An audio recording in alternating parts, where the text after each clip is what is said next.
Olá, tudo bem com você, meu irmão, minha irmã, meu amigo, minha amiga? Seja bem-vindo, seja bem-vinda ao nosso Nisto Cremos deste dia.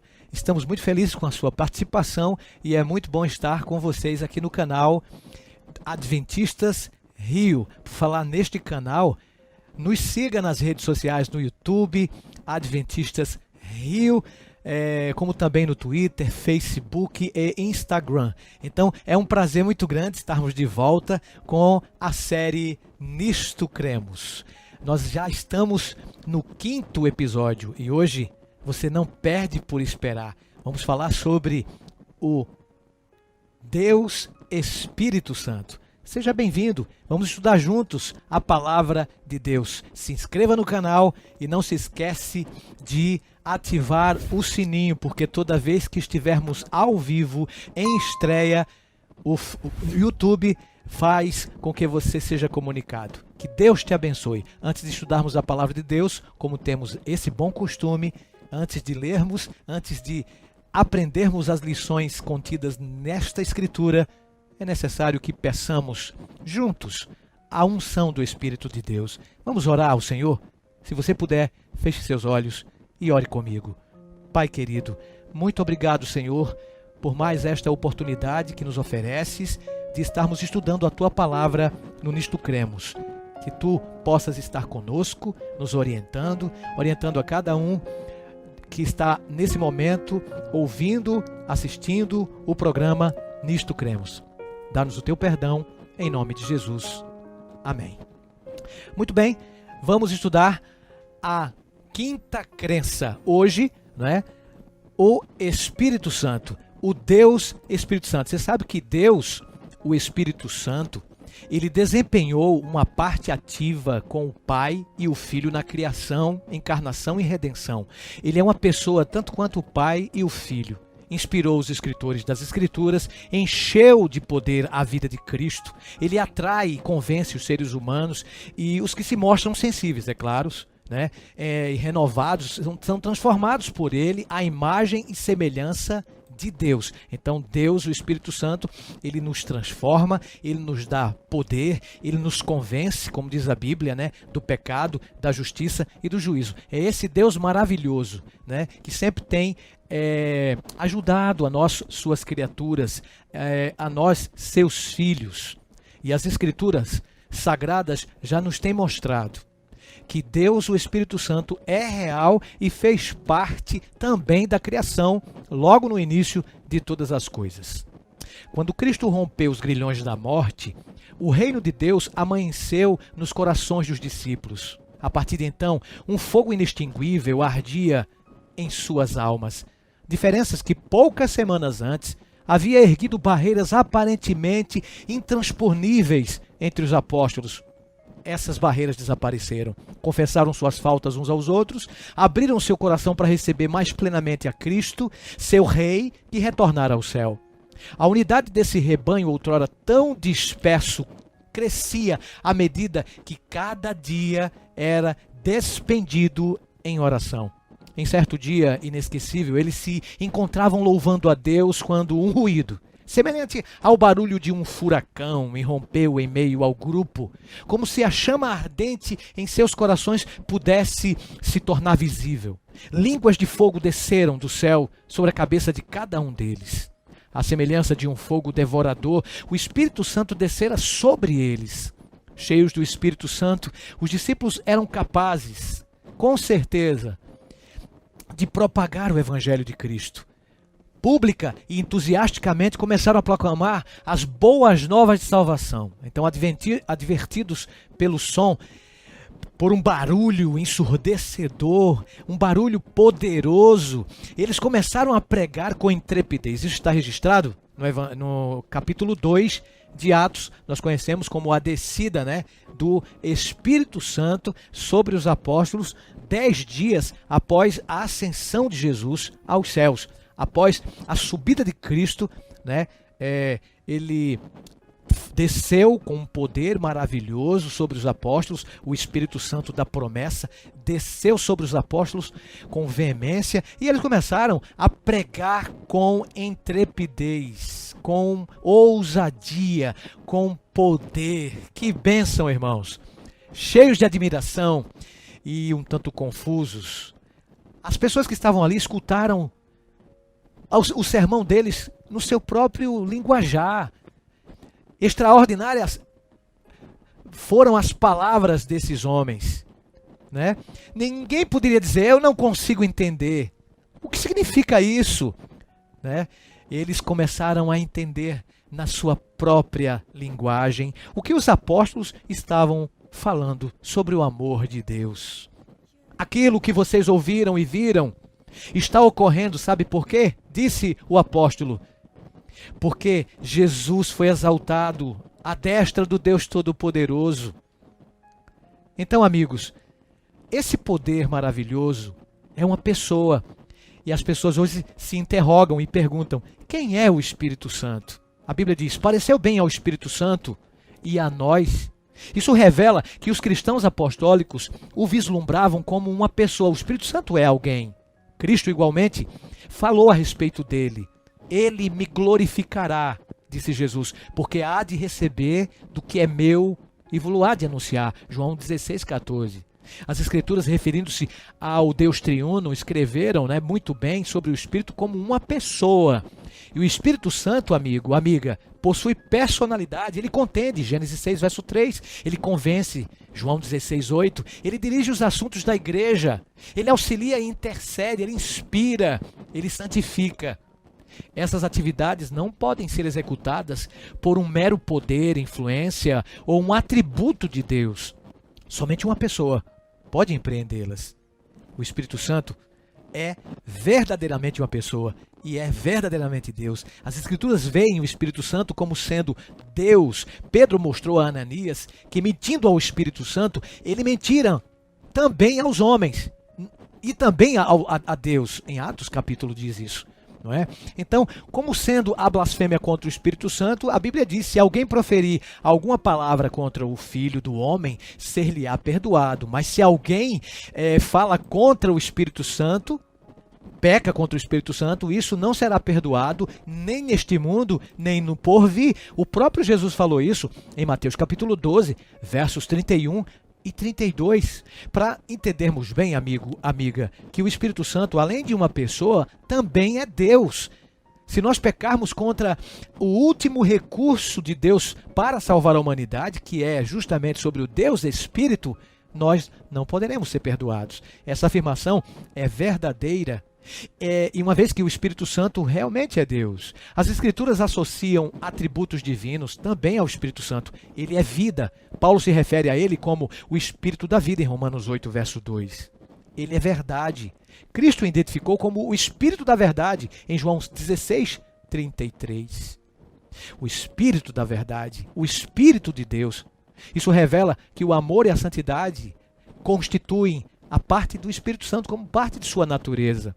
Ele distribui os dons espirituais como lhe apraz a cada um individualmente. 1 Coríntios 12, verso 11. Não é importante saber que o Espírito Santo não é uma energia como muitas pessoas pensam, não é uma força como muitos advogam? Sim, ninguém pode escapar de sua influência. Salmo 139, 7. Ele é onisciente, uma vez que o Espírito a todas as coisas perscruta, até mesmo as profundezas de Deus e as coisas de Deus, ninguém as conhece, senão o Espírito Santo, amigo. 1 Coríntios 2, 11. Então, essas são as obras que o Espírito Santo efetua.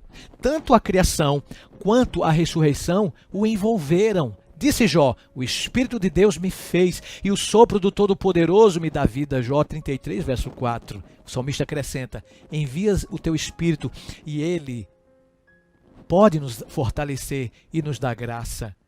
Esse é o Espírito da verdade. Esse é o Espírito Deus Todo-Poderoso. Esse é o Espírito que ressuscitou a Jesus Cristo dentre os mortos e vivificará também o nosso corpo mortal por meio do seu Espírito que em vós habita. Romanos 8, verso 11. Somente um Deus onipotente e pessoal e não uma influência impessoal ou um ser criado, amigo, poderia executar o milagre de trazer o divino Cristo à existência por meio de Maria. No Pentecoste, o Espírito Santo tornou o Deus homem Jesus universalmente presente a todos os recipientes que desejam e que desejarem recebê-lo.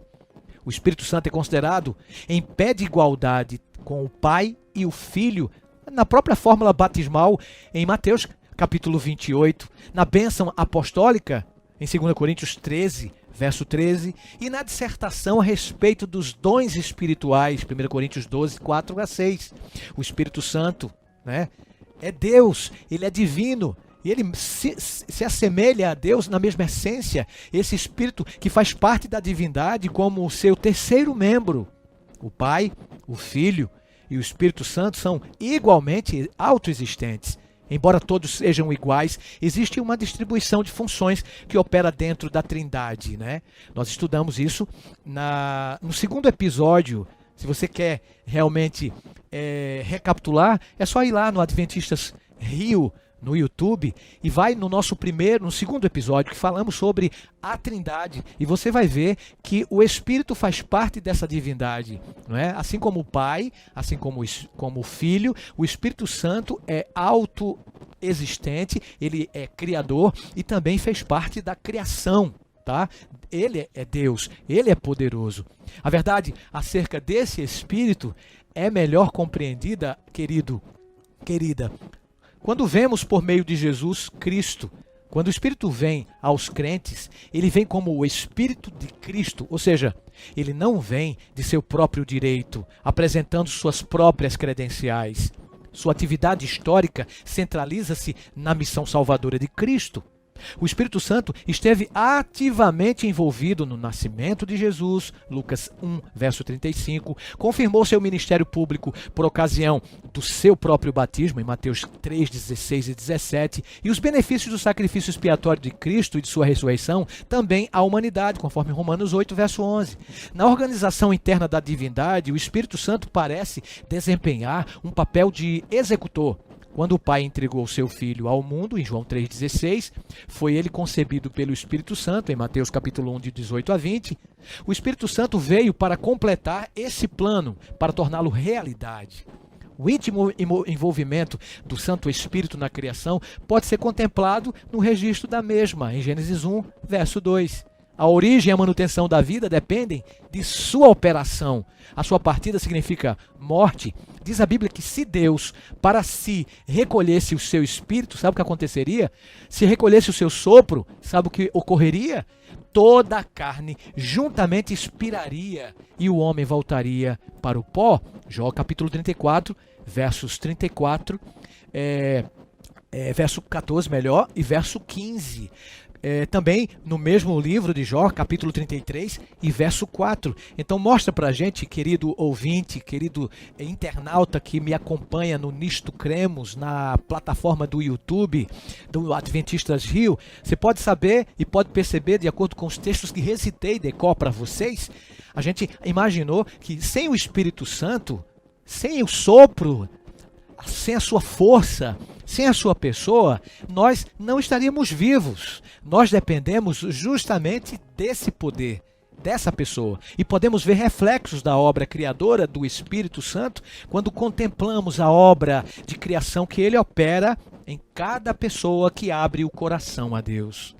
Amigo, amiga, Deus executa sua obra no coração dos indivíduos por intermédio do Espírito Criador. Assim, na encarnação, na criação e na recriação, o Espírito vem para tornar a realidade as maravilhas de Deus. A intenção divina para nós é que sejamos lugares de habitação para o Espírito Santo de Deus. O pecado de Adão e Eva os separou do jardim do Éden, quando o Espírito que habita no íntimo do indivíduo. E essa separação prossegue a enormidade da pecaminosidade humana antes do dilúvio, fez com que Deus declarasse: o meu espírito não agirá para sempre no homem. Gênesis 6, verso 3. Texto do Antigo Testamento que revela para nós que o homem não teria mais a presença do Espírito Santo Logicamente, o fôlego de vida também, declarado aqui na Escritura. Então, sem o fôlego de vida, nós não vivemos. E o Espírito é considerado, como a própria palavra em hebraico, ruach, quer dizer fôlego. O Espírito Santo é representado também como fôlego, mesmo sendo diferente do nosso sopro, do nosso oxigênio, da nossa oxigenação. O Espírito Santo é Deus, e sem o sopro da vida, o oxigênio, ninguém vive. Assim também, sem o Espírito Santo para nos dar vida eterna, nós também não passamos a existir. Sem Deus, amigo, o Espírito, nós não somos nada, nós não podemos nada, nós não passamos de cinza, de pó. Apontando ao ministério de Cristo como sendo um ministério do Espírito, João, o Batista, afirmou: eu vos batizo com água para arrependimento, mas aquele que vem depois de mim é mais poderoso do que eu. Ele vos batizará com Espírito Santo e fogo. Mateus 3,11. Mas os evangelhos não revelam que Jesus houvesse batizado com o Espírito Santo. Poucas horas antes da morte, Jesus prometeu aos discípulos: eu rogarei ao Pai, e Ele vos concederá outro Consolador, a fim de que esteja para sempre convosco, o Espírito da verdade. João 14, 16 e 17. O Espírito foi prometido para toda a humanidade, para todo aquele que acredita. O Espírito foi concedido a Jesus Cristo. Claro que nenhuma pomba apareceu na sexta-feira da crucifixão, é verdade. Então somente, amigo, amiga, escuridão, aliviada por rajadas de relâmpagos.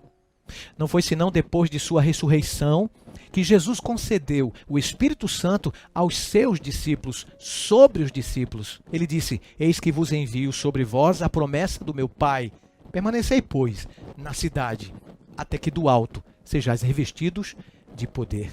Lucas 24. E esse poder seria recebido ao descer sobre vós o Espírito Santo, fazendo com que o testemunho dos crentes se estendesse até os confins da terra. Atos 1, verso 8. A palavra poder aqui é dunamis, da palavra dinamite, lembram? Explosão demográfica. O poder de Deus, evangelisticamente falando, seria derramado sobre os apóstolos no dia de Pentecostes, para que eles pudessem espalhar as boas novas de salvação para aquelas pessoas que estavam ali. E o Espírito Santo foi derramado no dia de Pentecostes justamente para que o Evangelho fosse espalhado com poder às criaturas debaixo do sol. E o Espírito Santo foi derramado. A nova era irrompeu somente depois que o nosso vitorioso Salvador se assentou no trono celestial. Depois de ter sido exaltado à destra de Deus, afirma o apóstolo Pedro, ele derramou o Espírito Santo, Atos 2,33, sobre os seus apóstolos, os quais, antecipando ansiosamente este evento, se achavam unânimes em oração e súplicas. No Pentecostes, 50 dias após o Calvário, a nova era explodiu sob o poder total do Espírito Santo. E de repente veio do céu um som como de um vento impetuoso e encheu toda a casa onde estavam assentados os discípulos. Todos ficaram cheios do Espírito Santo. Atos 2, 2 a 4. As missões de Jesus e do Espírito Santo eram, pois, totalmente interdependentes. A plenitude do Espírito Santo não poderia ser concedida a não ser depois que Jesus houvesse completado a sua missão. Jesus, por sua vez, foi concebido pelo Espírito Santo em Mateus 1, batizado pelo Espírito Santo em Marcos 1, 9, conduzido pelo Espírito Santo em Lucas 4. Milagres foram realizados por meio dele. Ele se ofereceu a si mesmo no Calvário pelo Espírito Santo e foi em parte ressuscitado, como repito, pelo Espírito Santo. Romanos 8, verso 11. Jesus foi a pessoa a experimentar a plenitude do Espírito Santo. Ele foi uma pessoa cheia do Espírito Santo, de acordo com o que eu recitei para vocês. Ele foi uma pessoa cheia desde o nascimento. Ele foi preenchido no seu batismo, cheio do poder do Espírito Santo. Ele morreu cheio do Espírito Santo. Jesus ressuscitou cheio do Espírito Santo e foi assunto ao céu cheio do Espírito Santo. e voltará com poder e grande glória, cheio do Espírito Santo. Amém? Deus seja louvado.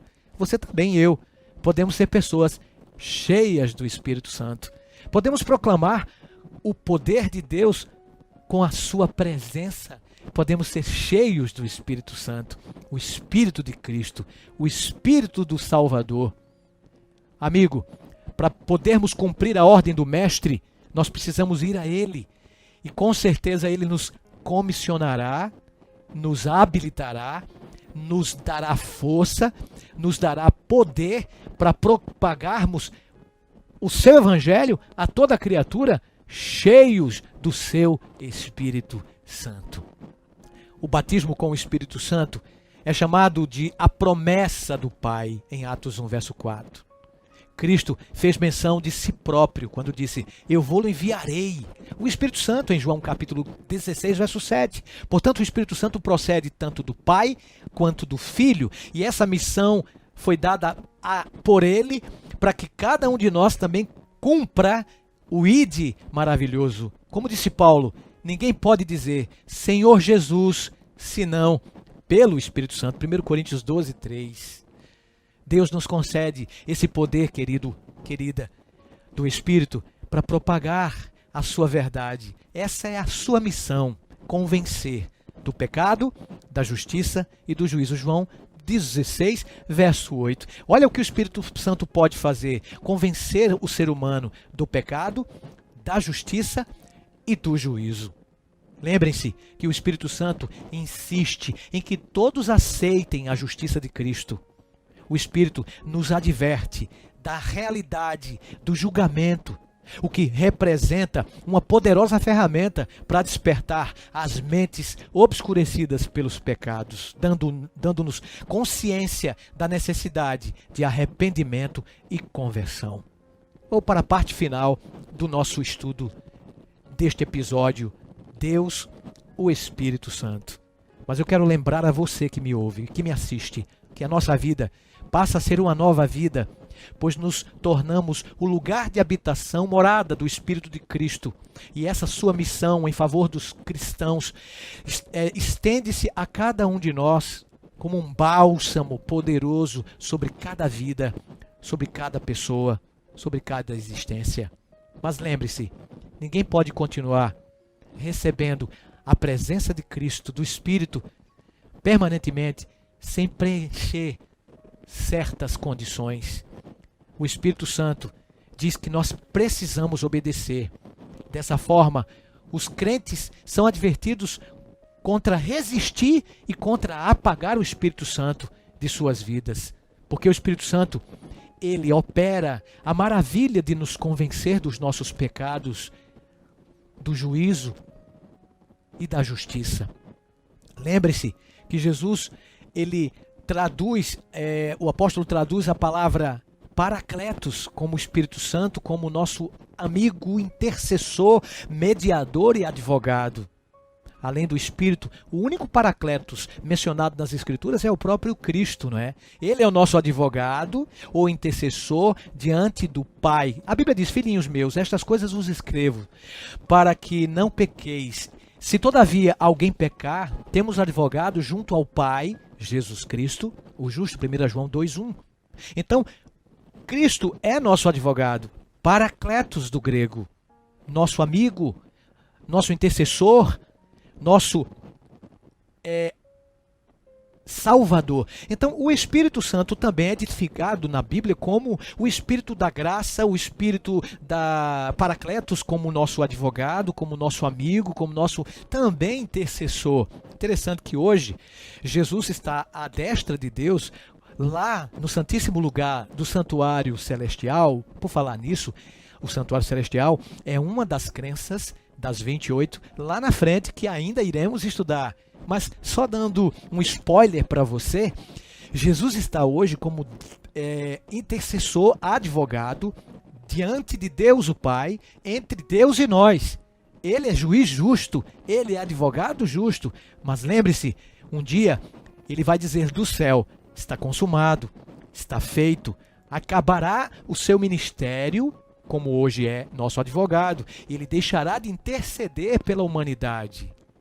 E o Espírito Santo também é chamado na Bíblia, como já falei e repito, de Paracletos, porque ele é nosso advogado, sim, ele é intercessor também. Enquanto Jesus está hoje à destra de Deus como nosso advogado, intercedendo por nós diante de Deus, né? Ele está entre homens e Deus, ele é o nosso advogado, aqui nesta terra, quem advoga por nós, quem também intercede aqui na terra por nós, é o Espírito Santo. Então o Espírito Santo é nosso advogado aqui na terra, ele é o nosso intercessor também, ele é o nosso ajudador, ele é o nosso amigo, o Espírito da verdade, de acordo com João 14, verso 6. Esse amigo, ele é o caminho também, a verdade e a vida. Ele não nos deixa órfãos, ele está conosco, porque o próprio Jesus prometeu isso em João 14, 18. Esse amigo intercede a Deus por nós aqui da terra, porque ele está aqui na terra. E Jesus é nosso Paracletos, nosso advogado, também lá no céu, e intercede a Deus por nós lá do céu. Amigo, que bênção! Amiga, nós temos dois amigos, nós temos dois intercessores diante de Deus lá no céu, Jesus Cristo, e aqui na terra, o Espírito Santo. Então Jesus, Deus conosco, de acordo com Mateus capítulo 1, verso 23, que quer dizer Deus conosco, Emanuel, nome lindo, maravilhoso, não é? Então, ele intercede a Deus por nós lá no santuário celestial, no céu, e o Espírito Santo também é nosso intercessor aqui na terra por nós. É ele que nos convence, repito, do pecado, da justiça e do juízo. Assim, a única forma pela qual nós podemos permanecer em Cristo é pelo seu Espírito Santo. Ele opera em nossa vida. Esse Espírito traz a própria presença de Cristo a nós. Ele é o verdadeiro representante de Cristo aqui na terra, amigo. O verdadeiro centro de autoridade em termos de fé e doutrina. Os caminhos pelos quais ele conduz a nossa igreja, por certo, estarão em pleno acordo com a Bíblia. Amigo, amiga, o Espírito Santo intercede a Deus aqui na terra por nós. Jesus intercede a Deus lá no céu por nós que estamos aqui. Que maravilha! Nós temos dois intercessores, e esses dois intercessores estão diante do Pai todos os dias. Um que intercede aqui na terra, o Espírito. O outro que intercede lá no céu, o Filho. Falamos de Deus o Pai, de Deus o Filho, e concluímos a doutrina de Deus hoje, a crença de Deus o Espírito Santo. Oh, amigo, nós precisamos, amiga, desse Espírito da verdade, dessa pessoa maravilhosa, deste Deus em nossas vidas todos os dias. Ele, de fato, o Espírito da promessa, o Espírito Consolador, o Espírito Confortador. É Ele que conforta, é Ele que consola a gente nos momentos mais difíceis, quando estamos tristes, abatidos por uma perda, quando um filho morre, quando uma esposa nos abandona, quando um esposo vai embora, quando nós não somos compreendidos pelos mais amigos íntimos que temos. Ele é o nosso Deus que está aqui na terra como o verdadeiro representante do céu, o Espírito da verdade. Você gostaria de dizer para esse Espírito, Espírito Santo de Deus, meu amigo, convence o meu pecado, converte a minha alma, transforma o meu coração. Espírito Santo, tu que és uma pessoa que tem sentimentos, tu sabes muito bem nos momentos de aflição em que vivo, em que contemplamos às vezes só a angústia, a depressão, a tristeza. Você gostaria de dizer, Espírito Santo, consola-me, anda comigo todos os dias, e ele vai andar porque ele está com você. O Espírito Santo é Deus conosco. O Espírito Santo é Jesus comigo. É o Pai todos os dias. O Espírito Santo é o céu ao dispor da minha alma e da sua também. Gostaria de entregar seu coração a Deus e pedir o seu Espírito nesse momento que venha a nos capacitar, a capacitar você para a evangelização em todo o mundo, enquanto você escuta essa linda canção do grupo Orion, entregue seu coração a Jesus e receba o batismo do Espírito Santo em sua alma.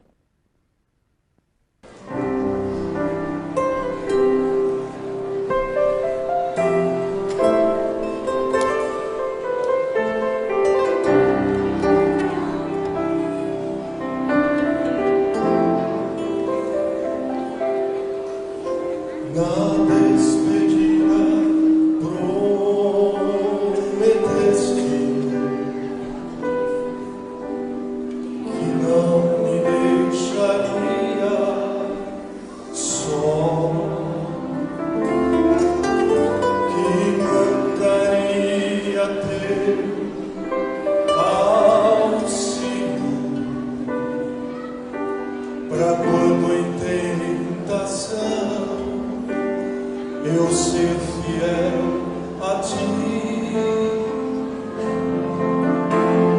Vem, Santo e bom Espírito, vem me fortalecer, vem pra me convencer que Jesus é o melhor pra mim.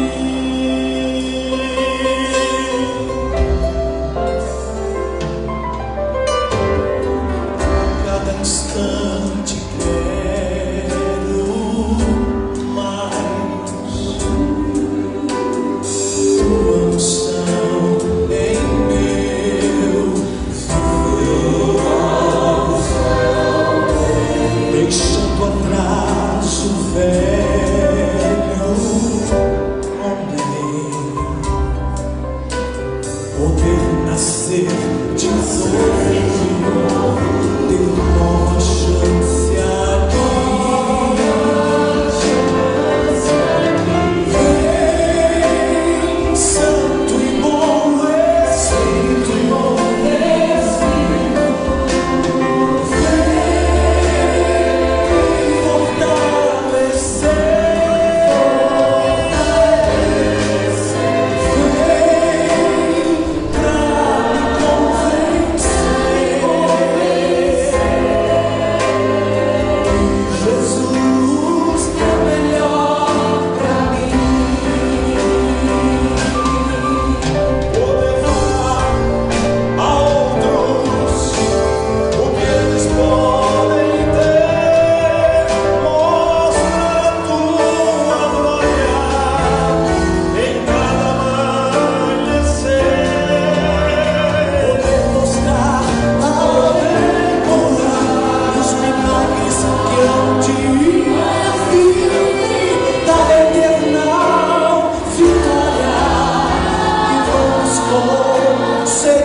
Ó querido, ó querida, o Espírito Santo é o nosso confortador, consolador.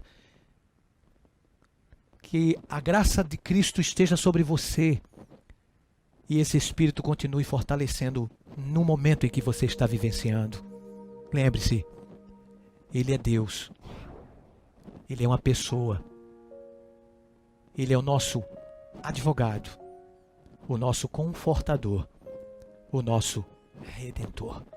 Feche seus olhos e ore comigo. Pai querido, muito obrigado pelo Espírito Confortador, que nos momentos difíceis temos recebido o lenitivo, o refrigério pela Tua presença.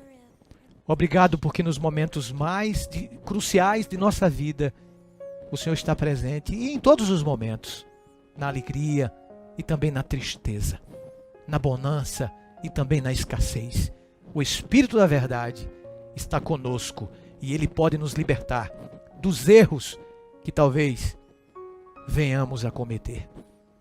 Que a Tua graça nos perdoe, Senhor, nos dê o Teu amor e nos dê a transformação que precisamos. Oramos-te agradecidos, ó Deus, pela presença do Teu Espírito em nossa vida, e o fazemos em nome de Jesus. Amém. Chegamos a um final de um capítulo do Nisto Cremos. Mas